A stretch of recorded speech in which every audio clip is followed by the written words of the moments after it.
This ain't Camp Crystal Lake. We have fun here.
This ain't Camp Crystal Lake. We have fun here.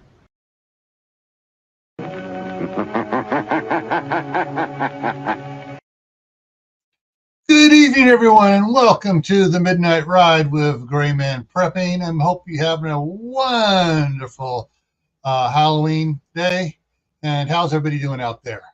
Let me jump over here. I may have missed someone, so let me jump over here and do a full welcome for everybody. Almost clicked the wrong one. Comments. There we go.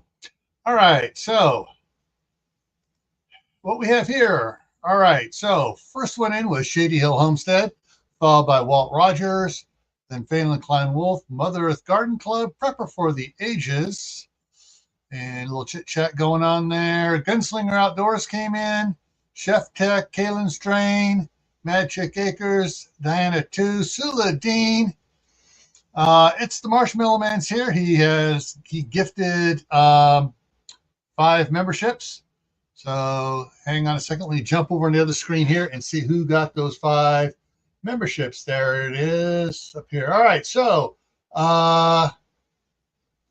Mother's Garden Club got a membership, as did Grammy Karen, Teresa Buchanan, Tennessee Tactical One, Melanie White. All right, so those were those 5 ones right there. And hang on, let me do something here, and boom. And it should be taken up here. So you see another one here. Here is another 5, and I'm giving out, and that is Fire 9350. 50, Happy Mac, none y'all on the back 20, Ray Marie, King Poopa. All right, so let's get on with the roll call here. Susan Galay is here.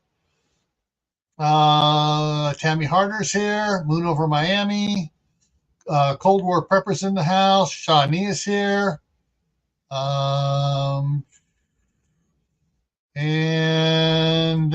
Okay, there we go. All righty, so let me go ahead and drop that down. All righty. And Grammy, Karen, and Fire are both saying thank you.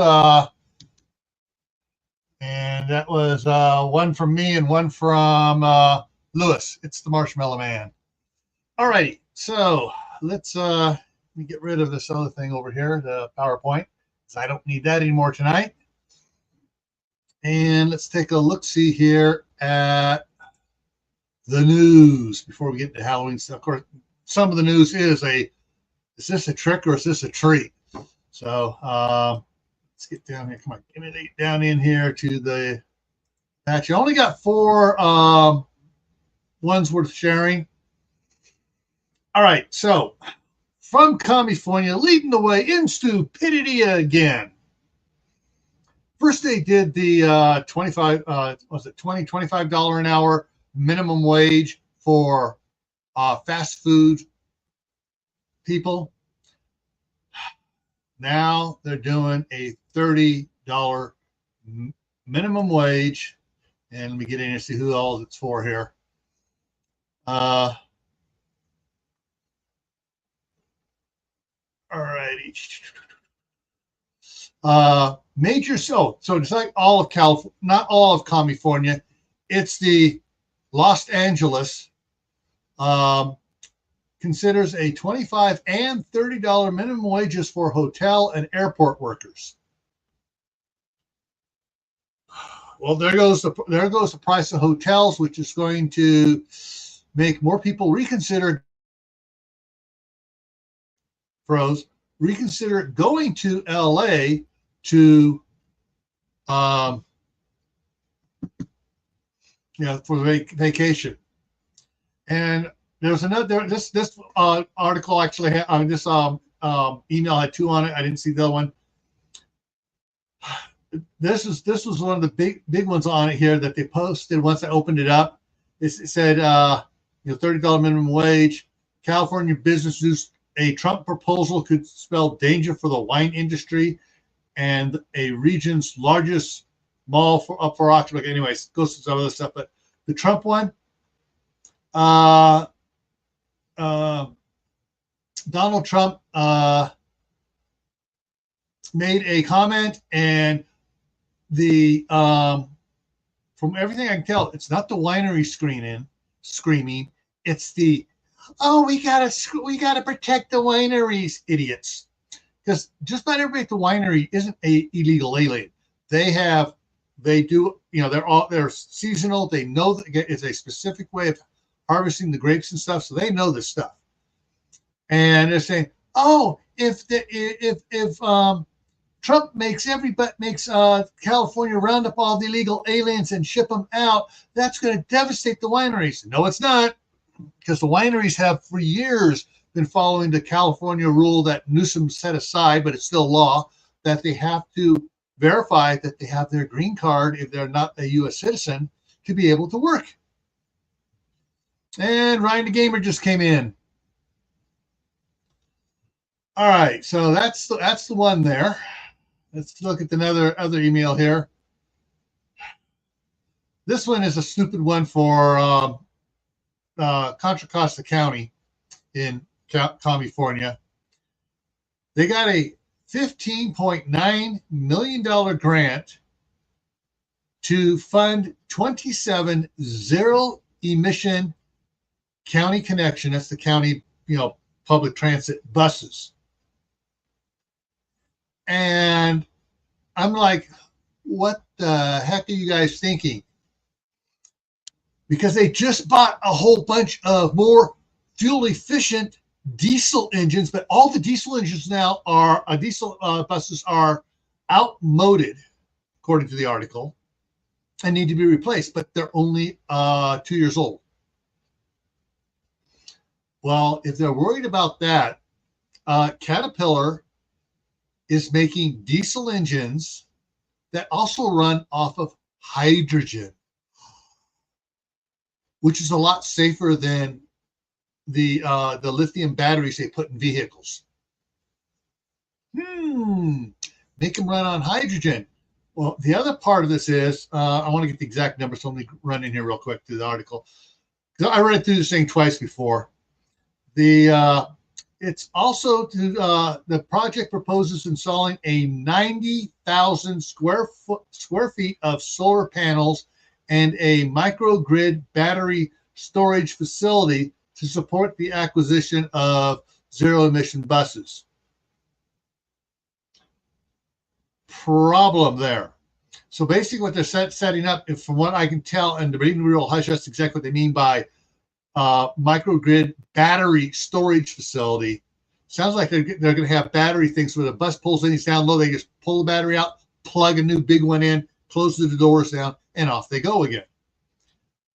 Well, if they would save a lot of money on the batteries and install a larger solar system that powers a hydrogen generation system. You have hydrogen powered buses, and it's cheaper to pull a motor out of a bus and put one of the new Caterpillar hydrogen / diesel / gasoline motors in. They can do like 10 buses for the cost of one electric bus. Anyways, all right, so let's get rid of that one. That's another one where you can tell what the politicians are getting their retirement funds paid for by the solar industry and the lithium battery industry. Okay, quickie here as a distraction to everybody. Pelosi attacker gets sentenced to a life term. The one that attacked Pelosi, last year, finally, has been found guilty and finally got sentenced and gets life. Let's see. Yeah, that happens quite a bit around. I've seen hundreds of videos of buses going up, and there's one where 2 buses went off, started going off simultaneous or close to simultaneous in one of the bus facilities. They went, the buses next to them went, the buses, and they lost like 10 buses. It's like, I'm not sure if they're all parked and actually being charged at the time, which is a possibility, but yeah. So they lost 10 buses in 20 minutes. All right, next one here is, the last one here is, this one, it's nothing they're doing in California, but basically, so let me get to the full story here on it. I want to get the exact stuff right here on it. And close that off. So I'm just going to bring this up a little bit so you can see it. An invasive mussel found in California poses an immediate threat to all state waters, and by concern, other fresh waters in the United States. So this is called called golden mussels, and it gives a long friggin' name, which I'm not going to try to pronounce. Recently discovered in California's Sacramento/San Joaquin Delta, where ships come up through the Golden Gate Bridge, make a left turn away from Oakland, go up the Delta, up the Sacramento River to several ports along the way, including all the way into Sacramento, and deliver stuff. Well, stuff was being shipped from China because that's where these come from, and these mussels were on the bottom of the ship. And some go, ooh, new fresh water, let's drop off. We're no longer in the ocean. And Butch Graves is here too. And so, so these were discovered in the port of Stockton. So it went up to certain points that are actually going to Sacramento. Sorry, it went over to Stockton. And this was today. And so this article came out about 3 hours ago. But yeah. So, and once in the freshwater, they can attach themselves to other boats and other watercraft and stuff that run the Sacramento and the San Joaquin rivers and other water, recreation watercraft. They can then get hauled off to a different river, to a different lake, and all of a sudden it just starts spreading. Patriot JC, how you doing?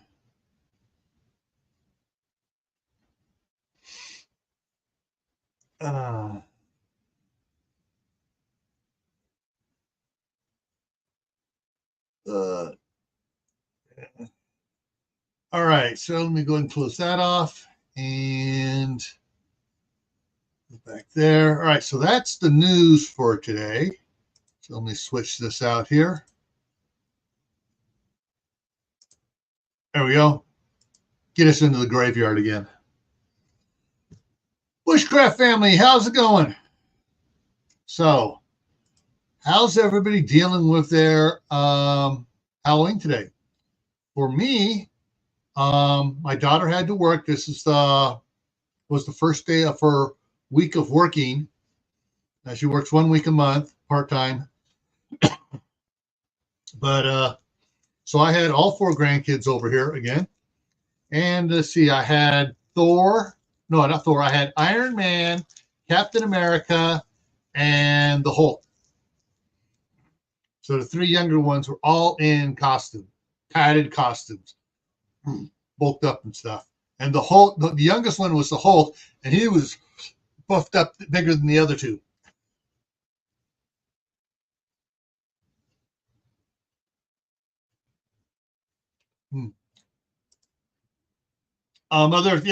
That's the other thing. These ships from China can also go up and make trips into the Great Lakes, and you get all sorts of crap coming down from the Great Lakes as well. Oh, sorry. Hopefully the surgery was successful, and everything came out right and was very advantageous for you guys to have it completed.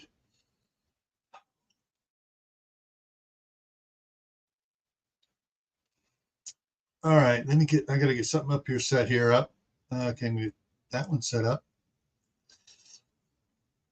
So yeah, so I had the grandkids. The one that the last one coming home from school, which is grandson number 2, had gotten some candy. You know, everybody took candy to school and they put it in a bag, the thing, and everybody trick or treated in the rooms or whatever. I'm not sure. But he had this bag of candy when he came home from school, and his younger brothers decided they were going to sneak into his backpack and see what he got and steal it. Yeah. Howie's here, food forest permaculture.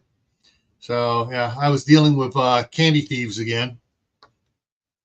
But it's yeah, yesterday was grandson number 2's birthday. So today when I went to Sam's Club and I got the 6-pack of the spice cinnamon muffins with sugar stuff, you know, sugar sprinkles on it and stuff like that. And I cut those big muffins, you know, about that big, that tall, in half and gave each kid half after they had a hot dog and or a bologna sandwich.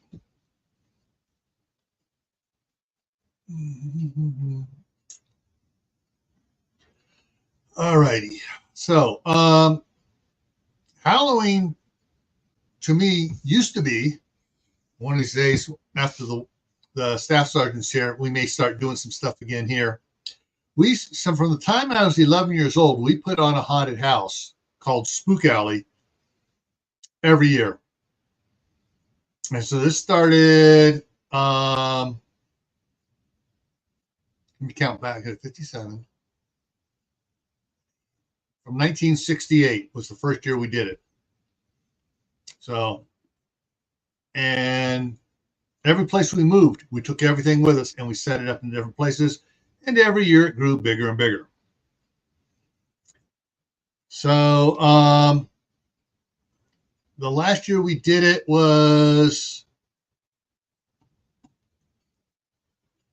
2018. So that's when I retired and I moved up here.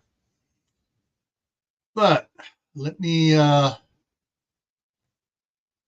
see what I can show you guys here if I get to work here. Got some pictures that we took of one of the years the scouts were doing it. And so this is at least 10 years ago. So it starts out in the drive with chalk marks. And this one here says small chest on it. And you'll see what the small chest is. And let me get over here. And we said big chest over here. And we start laying things out, the facades. Start bringing the panels out of storage from in the back. And got those panels put together. Backside of what that was. And so stuff starts going up in the driveway. And got more of the panels out here coming up, the big chest, small chest, the barrels. And so this guy here in the middle is animatronic. He has a mask that goes on. He has skeleton hands to go on. And he sits behind a headstone and his arms move, his head turns, goes up and down and everything else. And it plays in time to the Grim Grinning Ghost from Disney on the headstone. And we start moving stuff around here. This is actually 2 different years because this is this one back behind the tree is in a different location. But that's what we do. Start setting up the graveyard. Everything on here. This one coffin thrusting out of the ground actually has a gap between the boards, and yellow and orange lights change colors back and forth. Really cool. This tall one over here has a ghost that comes up out of the top of it. And we're building in the other driveway on the other side of the yard. More structure over there. That's my oldest son, Alex. He's 28 now.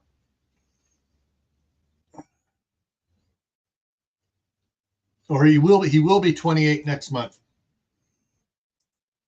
And so setting up all the headstones and stuff out here, and the ghoulish tree.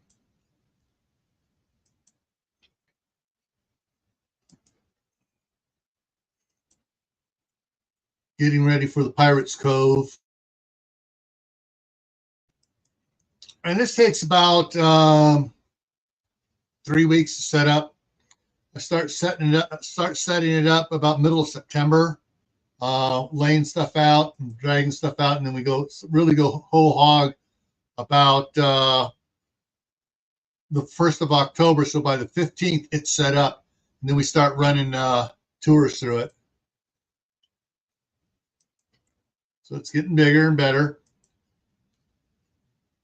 And this little tree here with the greenish mouth on it has the flickering C7 light bulbs that you screw in a candelabra are in there flickering on it. So it's red, like red eyes.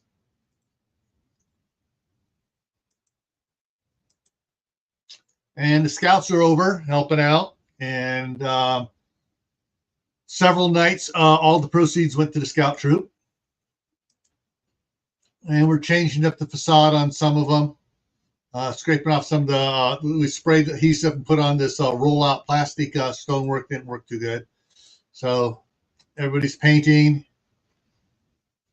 I'm checking the wiring there. And that's what it looks like from up above now. And off on the left there is Dracula's coffin. Looking down between the driveway and the front yard and over towards the other side over there.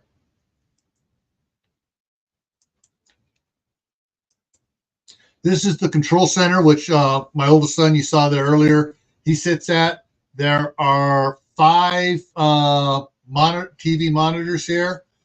And so each one has at least 4 cameras on it. So you got 20 cameras, CCTV cameras throughout the thing. And each one of these switches control different things going on in the, whether it's lights or activating fog machines or whatever else.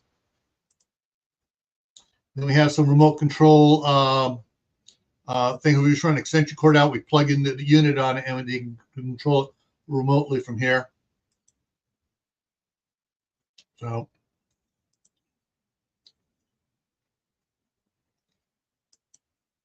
and getting a little bit better here, we got the jute up, separating the dividing the animated stuff out in front from the rest, from where the tour goes through. Got Madame Leota's seance room set up now. We got the picket fence up for the tour people to line up in. And we got like this one has green lights on it. This other one has white lights on the back side of it. And we have the poster saying what the rules are for coming in. And we got jute hanging up everywhere. For those that got a big screen, they can see up in the top here, one of a work light that's been sprayed, a clamp light, silver one that's been sprayed black so they can't see it. It's got a purple light on it, a UV light shining on something that's going to be up here. Got teeter-totter that actually works, goes up and down, up and down. And the skeletons are coated with glow in the dark, so the purple light back behind one of these things is aimed at, so they kind of glow. Oh, this is small scale because we had to take this down every year. At my parents' place, which was 3 blocks away, we had permanent structures up. We had a gazebo built out there. We just had panels up, and Madame Leota's was done. We had a mad scientist room. We had a swamp that was there year round. And then this guy up here has the black light on him, and he talks. This one talks. So he has a black light on him. Then he has a focus beam white light, and when it flickers and hits the sensor on his head, he starts talking. So we can make him talk whenever he talks. And this one here wound up having this door here was automatic, and it would open up, and there'd be the witch from Sleeping Beauty, the green hag with the apple, was standing in there, cackling at him. This is from inside this there, looking out the other ways and stuff. So, and that hand sticking out of that crate wiggles. Inside Madame Leota's. Flickering lights in the candelabras. There on the back. These bones, when a certain pitch was hit, it would start vibrating, and they'd all shut. You know, like the wind was blowing, but nobody can feel the wind blowing, but it's moving. One of the hallways coming out of Madame Leota's, and there was a speaker up behind this mask up on the wall there, and they go through that door into where Dracula's coffin was. Now, the cool thing about Dracula's coffin, it's open like this when the people come in, and the guide has his back to it, so he's ushering everybody in, and he's talking about, oh, we are going to see one of our most distinguished guests here at Spook Alley. He's been here for hundreds of years. You know him. They've made movies about him and stuff. And I'd like to introduce, he turns around, he sees something, he goes, oh, man, he left his coffin open again. He's wandering around. And the guy grabs the door and walks in front of it and closes it. And his hand is behind him. So it's so his body's out of the way, because as soon as that door closes, instantly it slams back open and Dracula jumps out. That was when we had more wet pants leaving that room than you would believe. And the one time it did it, there were 4 girls in there, college girls, and 4 college boys. 3 of them were on the College Park football team. And 2 of them screamed so friggin' loud, like sissy girls. The girls stopped screaming, turned around, looked at the guys, and said, really?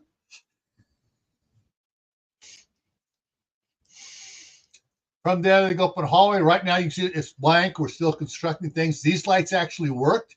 They had flicker lights in them as well.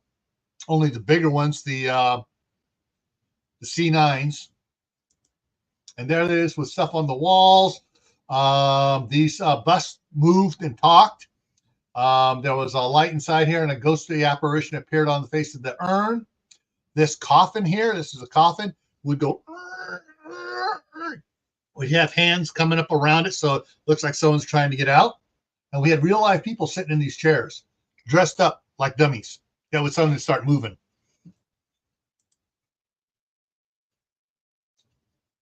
And the light of these, the chandelier had black lights on it, and we had other lighting, strobe lights set up to make the pictures change.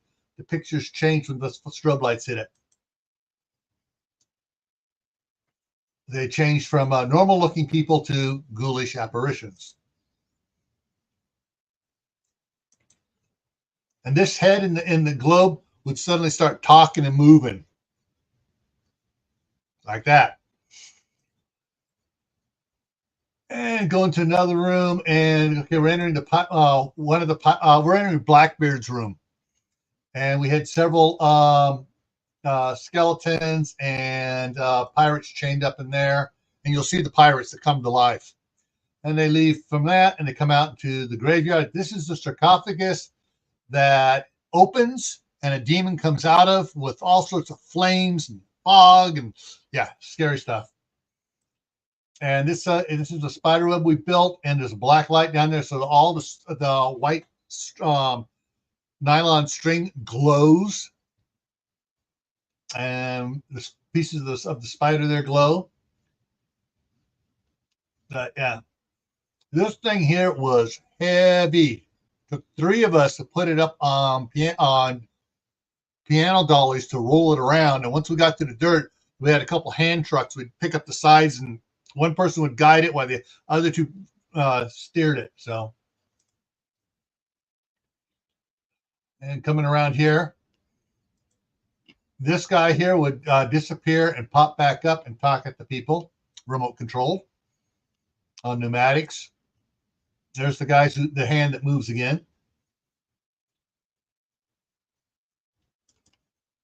On this one here, we had one of the scarecrows from Jeeper Creepers. So he was up there on that platform there. And then they come around here, got snakes everywhere. And so this opened up tombstone, head crypt, whatever you want to call it. Actually, it was closed and actually had somebody inside of it. And around the pot here, the witch's pot, had a fog machine filled, and so fog could be coming out of it. And we had Christmas tree lights, all red, the little miniature ones in amongst the wood underneath, so it looked like it was on fire. Really cool. We're looking at 3 witches there making. Let's see what else we had here. And just looking from where the witches were standing, going about. Now they're heading over to the Pirates Cove.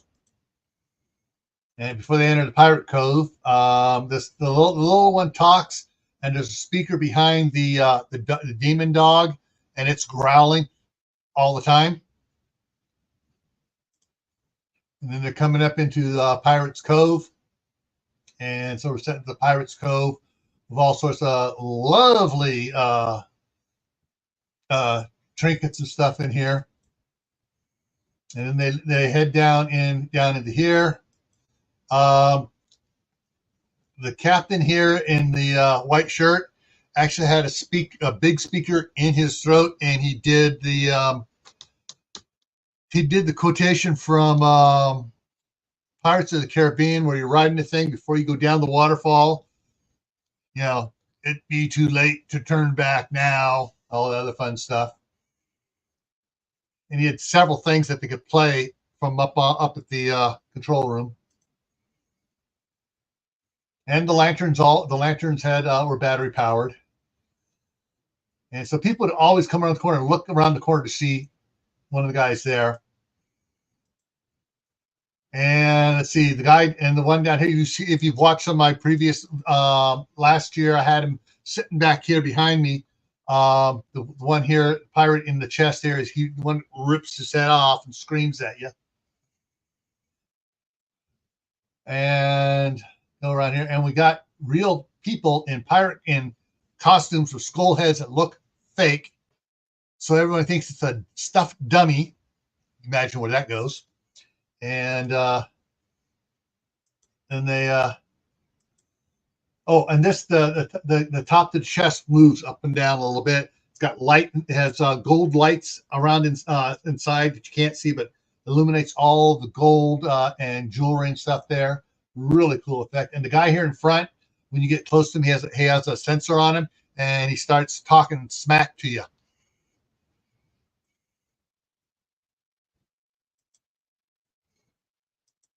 And that's the exit where they run for their lives when the other pirates come to life.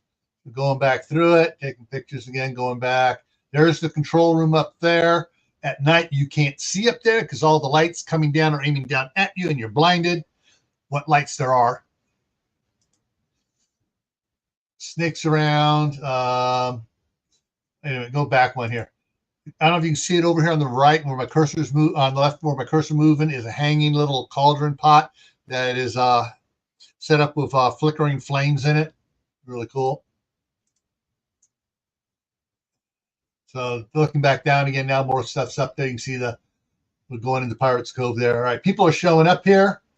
I wasn't taking the pictures on these. Someone was using one of the scout moms was using her cell phone to take pictures. So a bunch of these are from theirs, but the line was a block and a half long to get in.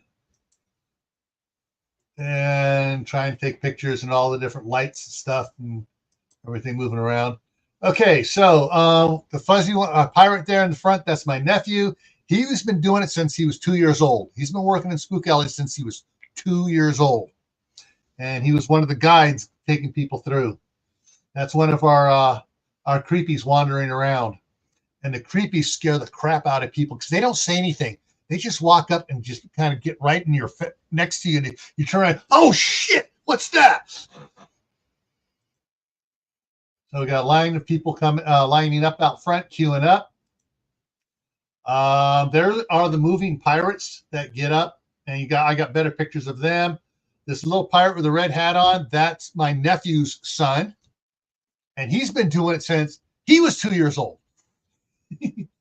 And we got graveyard ghosts that wander the graveyard, the bride and her groom. All right, this is inside Madame Leotis. I know it's can't start it. That's the chandelier light. That purple up there is one of the cameras, infrared cameras. And there's Madame Leotis all set up. The staff sergeant was Madame Leota. And we've had 3 Madame Leotas during our run. My mom. No, sorry, 4 Madame Leotas. 4 Madame Leotas. My mom, my sister, my wife, and my cousin's girlfriend did it for 2 years. But all the candles here are LED flicker candles. So they're not real candles. There's Dracula. That's his mom. At this time, his mom was the I froze, sorry. His mom was the scoutmaster at this time. The following year, I took over as scoutmaster. And so there's one of the ones sitting in the chairs there. There's Blackbeard. And of course, without the flash on it, it's dark in there. You can't really see. I mean, it's scary, you know. So when he all of a sudden he stands up and moves. There's the sarcophagus opening up and the demon coming out. And it's all pneumatic. So the thing goes slides open. He goes, fog starts rolling out. There's a red light in there and strobe light, and then he comes up. A little fan blows, and little fake flames come up. There's the Jeeper Creepers. Another one of the Scoutmaster's sons. There's the 3 witches making eyeball soup, and they had a bunch of these eyeballs. They'd pull up, can we have your eyeballs? We only got a couple here. We want your eyeballs too. So, and then when they said no, then did I have a picture of them coming out? No. So that one opens up. My youngest son would come flying out of there as a ghoul. And so here we got the pirates, the barkeep and stuff. The barkeep is my nephew's wife. And this was a friend of theirs that came, I believe, that came with them. And so here you go. You got them. And you notice he's got paper stuffed in the inside of his shirt and around the gloves and stuff. So he looks like he's just, extra paper just stuffed around. So he looks like a stuffed dummy until he gets up, and that scares the crud out of people. And that's what it looks like in there with the fog going on and stuff. Of course, the flash kind of brightened it up a little bit more than it was with all the decorative lighting in there. We did a lot of time with lighting, changing it around so we got the right effect from the lighting.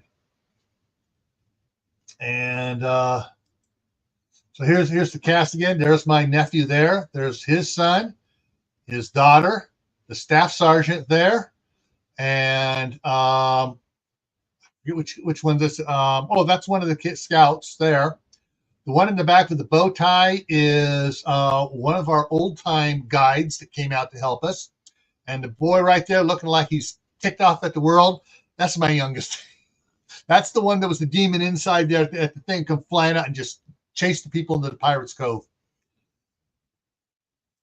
All right, there's my nephew, and that's this one here on the right is Jeff Stiles. He's been doing it since he was 3 years old, his neighbor across the street. His older brother was the same age as my younger brother, and so he's been doing it since he was 3 years old. And around, so that's sorry. So we'll go back. So this is it with the light on, the work light on. This is what it looks like at night. And so you got a green light up in there, and the hand starts moving. And one of the ways we hid our creepers. So this had a wooden panel on the side, and we hung up jute on it, and there's the staff sergeant opening it up to show you where the creeper was hiding. And so they come by and they think nothing's there, and all next thing you know, there's a creeper in the middle of their group. And that's the last picture on that one. Good night, Lee. Take care. And I got one more picture here. It over at my parents' place, we had it a lot bigger. It was like 3 times the size of this. We actually had a functioning. Let me change this here for a second. We actually had a functioning bridge that went through a swamp we built. We had air bubble pipes in there, so that when they did certain things, the air would go and the bubbles would come right towards the bridge. The creature from the Black Lagoon would come up out of the water, and the bridge would power drop 6 inches. The railings for it were 4 2x6s, 2 at hand length with supports on it, and 2 down below, keep kids from people falling off. Jeff Stiles and Joseph, my nephew, both started out in the bamboo that was around the pathway, reaching out and grabbing people's ankles, and you go whoop, and back. All right, so let me see if I can get this other picture up here. Anyways, at that one, we had a huge graveyard, 3 times the size of the one you saw there at this house. That graveyard had a lot of permanent stuff there built into it. Permanent heavy-duty headstones that would rock and tilt and do different things, all in pneumatics or 12-volt electric. And one of the things we did in it, we didn't have a picture of it when we were doing it, but what we did is we had something that looked like this. We had a ghost girl with the fog and everything else going on. So the ghost girl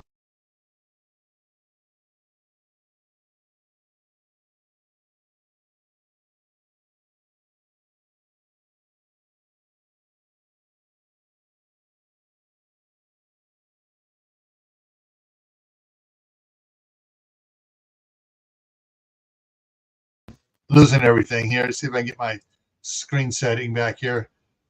Everything went a little bonkers there on us. I lost the green screen on the computer. I guess it's overheating with all the pictures. But am I back? Yeah, I am back. I'm back on there. So, but yeah, we had a girl walking through, and make that bigger so you can see it better, that would walk through our graveyards. We had 2 different bride girls walk around in different areas like that, and they would never say a word. Absolute quiet, just walking through. And one of them, she was creepy as all get out. She was from our group when we were teenagers, and she'd get up there and she'd just, she had do her own makeup. It's just absolutely fabulous. And she'd walk up to the group and just look at people and get her or look in the group like she's looking for somebody, then just turn around and walk off. And I tell you, the people would freak out so bad with that because she never said a word. That is a time where less is more for scaring people. And we did a lot of the less is more. Our gore was very small, very minor gore. I may be like something like this laying around, and maybe someone picking up and and that's it. That's all. Wouldn't scream, wouldn't yell at the people. The biggest yeller was me, because I was a guide, and when I wasn't in a group and as I was cutting back through, I would let out the most fierce cackle scream, and you hear everybody else inside and outside start screaming, and it's okay, the scream I would do. And I walk out and I would walk through the back of the group, the line from the back to the front, and just not say anything, just walk up and just look at them, just freak them all out. So people were pretty, by the time they got in, between Joseph, Jeff, and I had them freaked out. We had back at when we did it over at my parents' place, we had this one lady that I'll close that down. She would come the second night we opened every year for about 10 years. She'd come the second night, be one of the first people in line. She would go home. She would come back about 45 minutes later, and she'd go to my dad. She goes, I did it again. I peed my pants, but I got to go through again. She peed her pants every year, and she'd come to the second time. We don't know if she peed it the second time, but she knew a little bit more, so she wasn't quite so scared the second time, I think. So, but she came back 2 times every year. So that's what Halloween is for me. Poking fun at things. One of the things that we did that we couldn't do at my house, that we did at my parents' house, on the cement walkway up from the gazebo by the front gate up to the house, we put up panels all along it, and panels on the top, and braced it and everything else. And we had plexiglass cutouts of about 16, 18 inches wide and 2 foot tall. And we had boxes built on the back of it with lighting in it, and we'd have different masks in there and stuff, and they would flick on and off, like, and a couple of them actually throw it, so it goes a couple times and turn off. Scare them. And the last thing they got to was a 6 foot by 6 foot plexiglass window. And the guide would stop them at that point, say, keep up, get them at that point, stop them there. And he goes, if you guys don't keep up in the back, this is what's going to happen to you. And we had some regular street clothes and stuff laying out there, all chopped up, painted up like it had been stabbed and done everything else. No guts and anything, but just out there. Bodies. Everyone's going looking, oh. Well, what they didn't know is on the other side of the plexiglass window, off on the side where they had just walked by, was a step built and a big handle.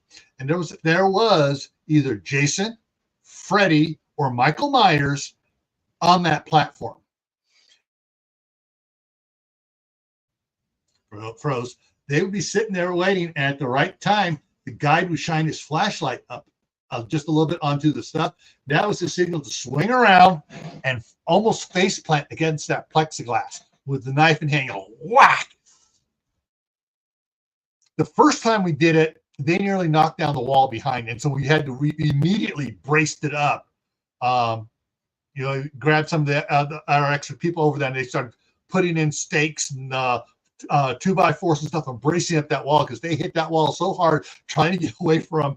I think the first one was Jason Voorhees, and they just freaked out on that.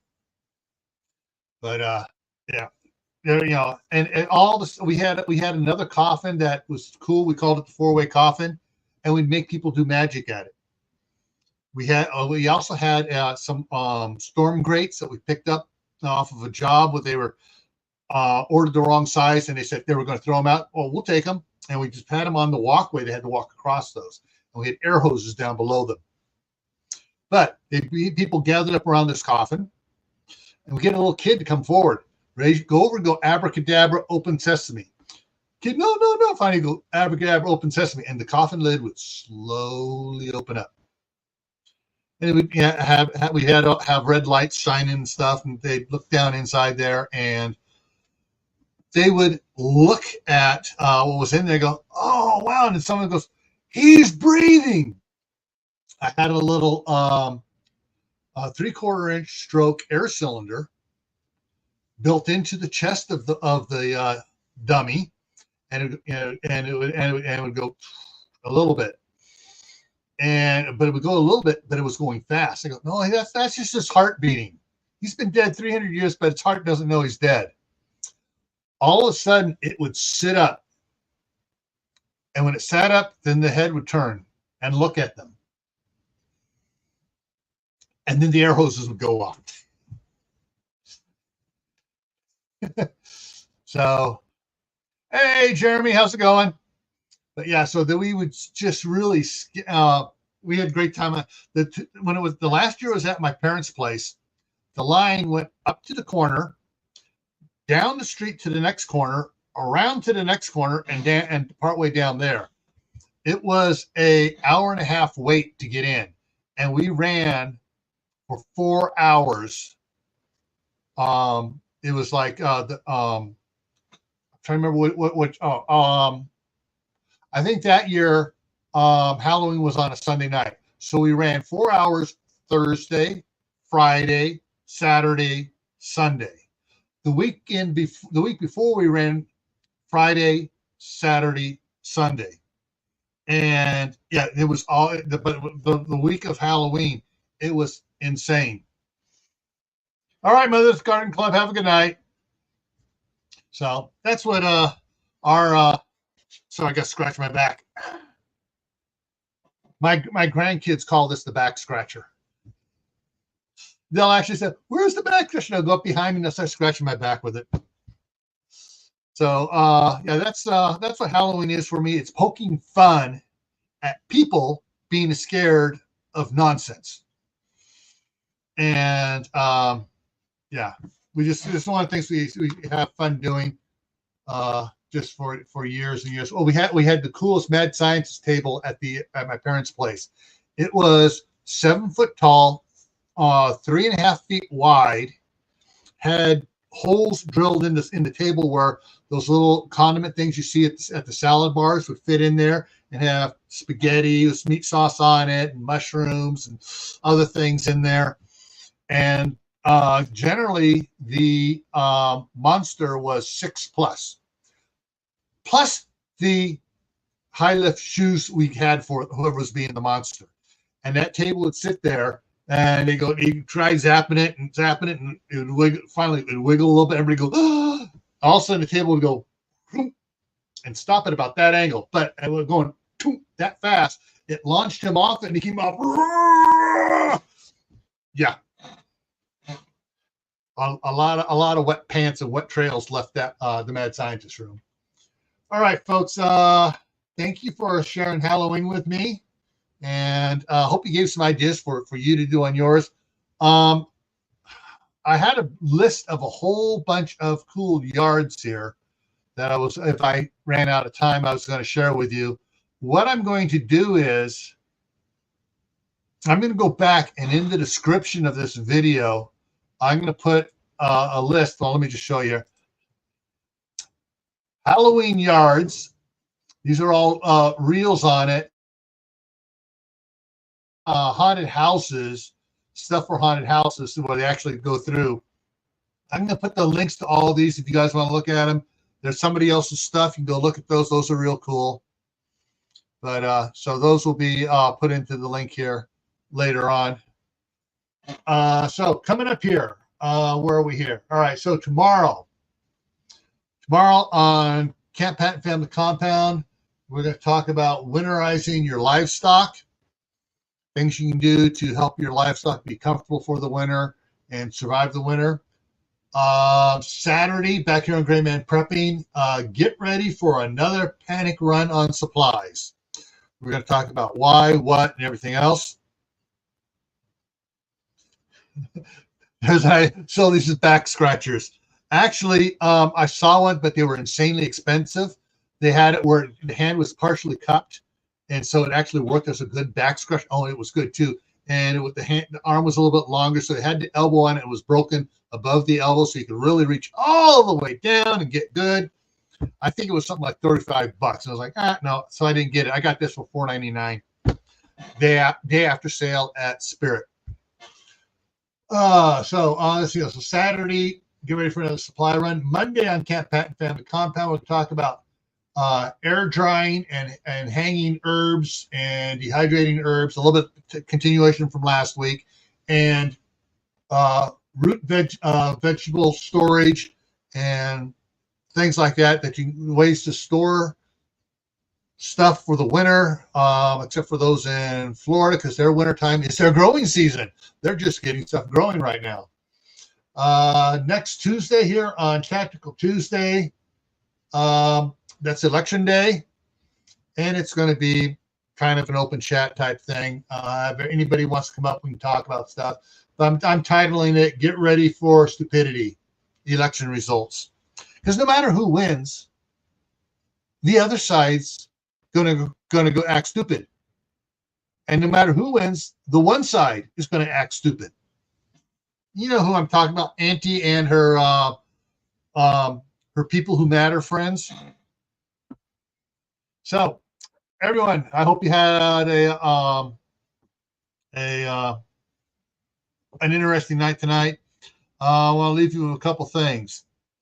When hinges creak in doorless chambers and strange and frightening sounds echo through the halls, wherever candlelights flicker where the air is deathly still, that is the time when ghosts are present, practicing their terror with ghoulish delight. Welcome, foolish mortals. There's no turning back now. All right, everyone, have fun. Check your kids' candy or grandkids' candy. Make sure everything's safe. Um, and if there's any doubt at all, throw it out. Tomorrow it's going to be super cheap at Wally World, Sam's Club, Costco. If you don't trust the candy they got tonight, throw it out. Get a couple bags of cheap stuff tomorrow and let them have fun. All right, take care.